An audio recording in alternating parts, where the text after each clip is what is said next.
Argentina, bueno, tenemos invitados en esta mañana y fíjense cómo son de cambiantes las cosas en el país, en nuestra ciudad, que cuando habíamos pautado la nota hace ya 2 o 3 días, íbamos a hablar del transporte público con un horizonte.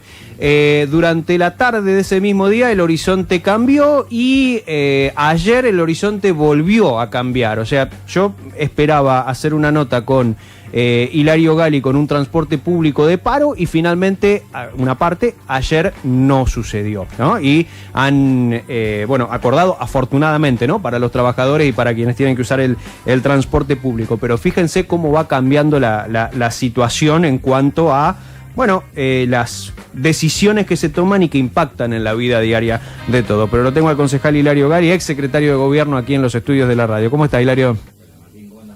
Bien, la verdad, con ganas de escucharte y pensando en esto, ¿no? Yo hace unos días preguntaba, ¿hay algún tipo de salida a lo que está pasando con el transporte? Digo, vos ahora te toca como concejal, está la mesa del transporte, supuestamente, yo cuando empecé a averiguar se reunían el viernes, el martes, se reunían el martes y el martes era el plazo que había dado la gente de la UTA tu bus para que pague lo que... Y no pasó y la mesa de transporte no se ha reunido desde marzo, ¿no?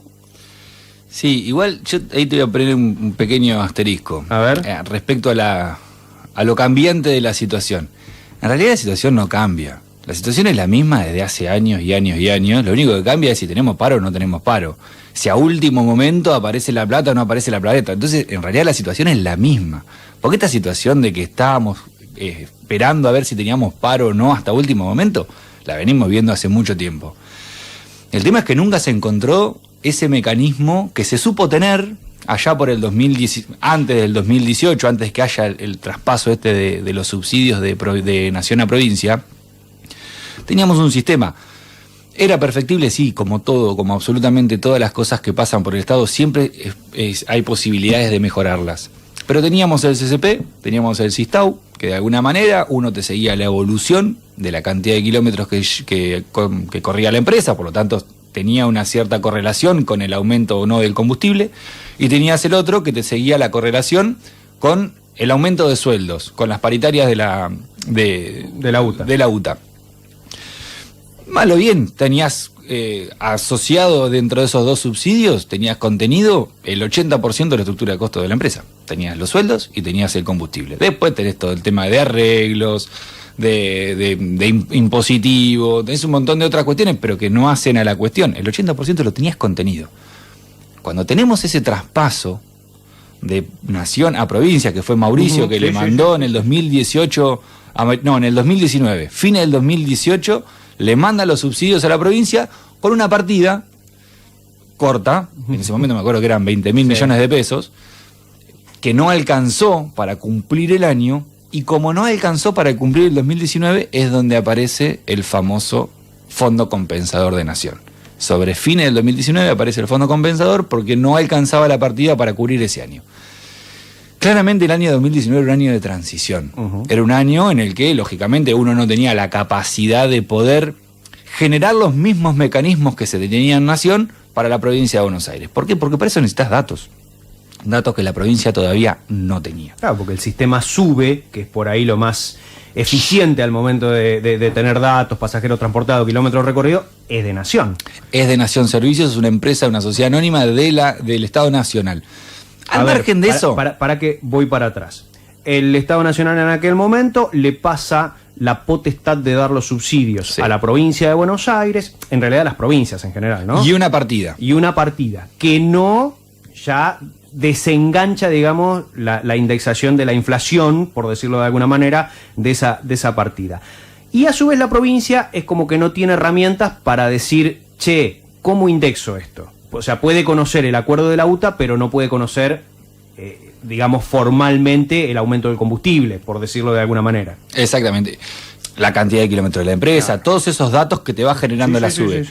Que no son solamente datos que tenía la Nación, sino que son datos que tampoco tenían todas las empresas, porque en ese momento no todas las empresas estaban con SUBE. Desde ese momento a esta parte tuvimos un recorrido muy grande en ese aspecto. Hoy prácticamente tenés toda la provincia de Buenos Aires contenida con el sistema SUBE. Dato al margen, me parece un error meter las tarjetas de crédito en el medio porque se pierde todo este dato que vos necesitás para poder gestionar y además día a día. Sabemos que nadie lo hace gratis a ese tipo de cuestiones. Exactamente. ¿No? Entonces, y si el problema está en cuánto te cobra Nación Servicio, que es una empresa del Estado, cobra el 7%, me parece, la gestión de la SUBE.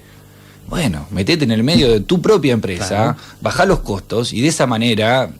pero me parece que ir a disputarle un monopolio, entre comillas, al mismo Estado, me parece que es una discusión que no tiene mucho sentido. Sí, y además que muchas veces cuando se habla de ese tipo de cuestiones o de ese tipo de monopolios, más que el costo dinerario o efectivo, hablamos de otro tipo de costo que es el de la información, ¿no? Totalmente. Es el punto. Es valiosísima, claro. porque la información es gestión. Claro. Sin esa información vos no podés gestionar. Y Nación Servicio es una... tuve que gestionar mucho con Nación Servicio. Realmente funciona bien. Tiene profesionales adentro que son de carrera, que han trazado prácticamente a todas las gestiones desde el inicio a esta parte. Y la verdad que cada vez que vos te ponías a trabajar con ellos, te ponías a trabajar literalmente con ellos. Ellos se sentaban al lado tuyo, te ayudaban a llenar los formularios, te hacían el trabajo más fácil. Por eso que también ha crecido como ha crecido el sistema a lo largo de todos estos años en esa materia. Pero volviendo para atrás y saliendo de este paréntesis. Cuando termine este año de transición, el 2019, que pasamos al 2020, que era donde, bueno, ya tenemos cierta información de lo que pasó en el 2019, sabemos que esta plata no alcanza, sabemos que un subsidio de suma fija no es la solución para este tipo de materia, empecemos a trabajar sobre las bases de lo que supimos tener con el CCP y el Sistau. Yo me acuerdo en ese momento estuve sentado en una mesa que estaba Alejo Supli, en ese momento encargado en el transporte. Secretario de Transporte, era Secretario de la Transporte, me sí. parece. O subsecretario. Vos fíjate que desde donde yo te hablo, no te hablo desde un lugar partidario político, ¿eh? No, de gestión. Porque tuve muchísimas más encuentros a nivel criterio con Alejo que los que tuve con el secretario de María Eugenia. Claro.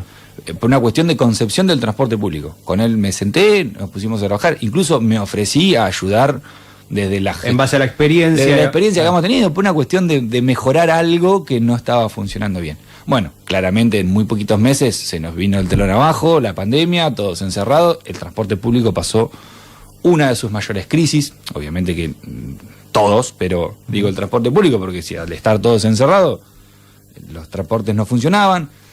Tuvieron una cierta bonanza porque los subsidios los siguieron cobrando a pesar de, se le licuaron todos los costos variables, le quedaron solamente los costos fijos, bajaron un montón los costos fijos, entonces se mantuvieron a flote.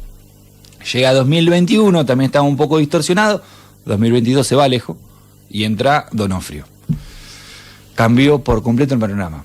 Volvimos otra vez a foja cero, otra vez a discutir las mismas cuestiones y todavía se sigue el día de hoy con el sistema de suma fija. Perdimos todo el 2022 y perdimos todo el 2023, que esos son los 2 años que para mí eran los que realmente, porque el 2021 no eran años para ponerse a trabajar en esto, pero el 2022 y el 2023, no solamente ya tenías un montón de experiencia, sino que ya tenías prácticamente toda la provincia trazada por la SUBE. Por lo tanto, tenías información de cada una de las empresas, de cada una de las ciudades de la provincia de Buenos Aires. Tenías la posibilidad de sentarte y elaborar ciertos indicadores que te permitan ir actualizando este valor. Porque vos llegaste a hoy no, a diciembre, enero, no me acuerdo cuándo fue, que Milei saca el fondo compensador. Explotó el transporte público porque Milei sacó el fondo compensador. No, porque el fondo compensador, cuando surge como una muleta para este sistema. Para que aprendamos a caminar. Nunca aprendimos a caminar. El problema no es el fondo compensador de Nación. El problema es que desde junio del 2023, el sistema provincial de subsidio está congelado. Están recibiendo el mismo subsidio hoy que en junio del 2023. Pasaron 212 puntos de inflación en el medio. ¿Y eso, Hilario, vos crees que es una decisión política de decir no lo aumento porque no quiero y que se caiga todo, no lo aumento porque no tengo plata, porque eso también puede ser, no lo aumento porque si lo aumento fijo el precedente y Nación se abre de gambas y deja de sostener algo que venía haciendo? ¿Cómo entendés esa situación? Porque digo, a ver, yo supongo, nadie que esté en el Estado, como te pasaba a vos en su momento, debe creer que el transporte público no ande. Eso es de arranque. No, a ver, siempre hubo una diferencia muy marcada en todos los gobiernos, Sí. en la gestión que hubo con el AMBA, Sí. a la que hubo con el interior. Es cierto. Esto es totalmente marcado. Sí, ¿Por qué? sí, Por una cuestión de cantidad de usuarios que tiene un servicio Sí. y el otro. Los problemas que tuvimos nosotros acá en Olavarría y que tenían nuestros vecinos, que tenían todas las ciudades del interior, no eran los mismos problemas del AMBA. No. Con nosotros se retrasaban los subsidios, con nosotros no lo aumentaban cuando lo tenían que aumentar. Con AMBA nunca pasó. Y vos fíjate qué diferencia. Hay un indicador dentro del transporte público que es el IPK, es el índice de pasajero por kilómetro. Uh-huh. Las empresas del interior, sobre todo la Barría y todo lo demás, todas tenemos menos de 1. Estamos en 0,8, 0,7, 0,9. Las del AMBA tienen más de 3. Claro. O sea que no solamente tienen más subsidios, sino que además le entran más pasajeros por kilómetro arriba del colectivo. O sea, tienen además El boleto. el boleto. El boleto. No, que hay otra cuestión también que me estaba acordando ahora que decís. El fondo compensador, el presidente Milei lo quita para todo el interior, pero no para el AMBA. Ese es el punto en cuestión, y ¿no? bueno, También. ahí está el tema. Después, el por qué.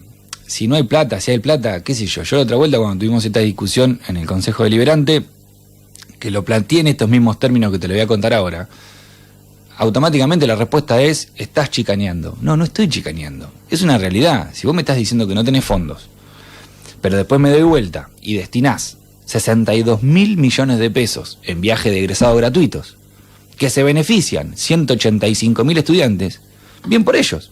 Pero estamos hablando de que estás destinando una partida de más de 60.000 millones de pesos para que 180.000 personas viajen de egresado gratis, cuando en el transporte público tenés contenida más de 5 millones de personas, 5, 6, 7, no me acuerdo cuántos son, pero si acá en Olavarría son 30.000, Uh-huh. de Sí, en el interior de la provincia. son digamos. más o menos el 30% de tu público está contenido en transporte público. La provincia son 17 millones y medio.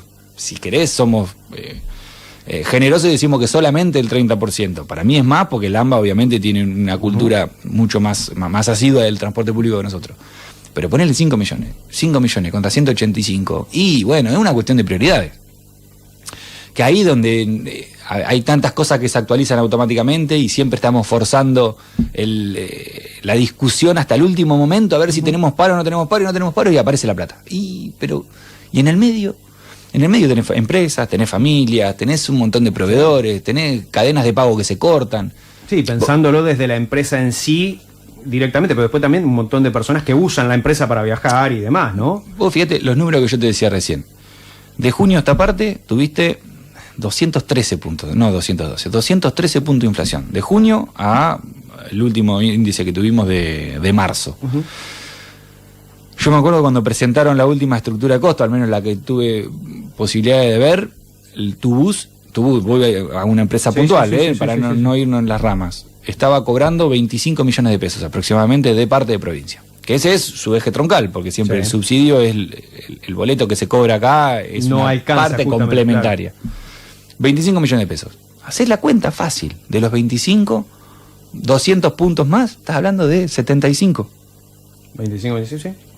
Le están faltando 50 millones de pesos de subsidio Sí, por mes. Que no, es imposible que te lo compense la tarifa que le Es diste. imposible. ¿A cuánto se tiene que ir la tarifa? A 2.000, 3.000. ¿Y quién se sube? Nadie. Entonces empezá en este espiral negativo. Y ahí es donde, esa era la discusión que por ahí tenía con el secretario de María Eugenia y con el Alejo, que yo estaba más en la mesa de Alejo diciendo, che, el transporte público hay que subsidiarlo. Hay un montón de subsidios que nos vamos a poner a discutir si corresponde o no corresponde. En el transporte público sí. Es una cuestión conceptual que ni siquiera tiene que ver con nosotros como país, tiene que ver con el mundo. En el mundo el transporte público está subsidiado. Porque hay una cuestión ecológica de fondo, hay una cuestión de utilización del espacio público, hay una cuestión de tránsito, hay una cuestión de accidentología.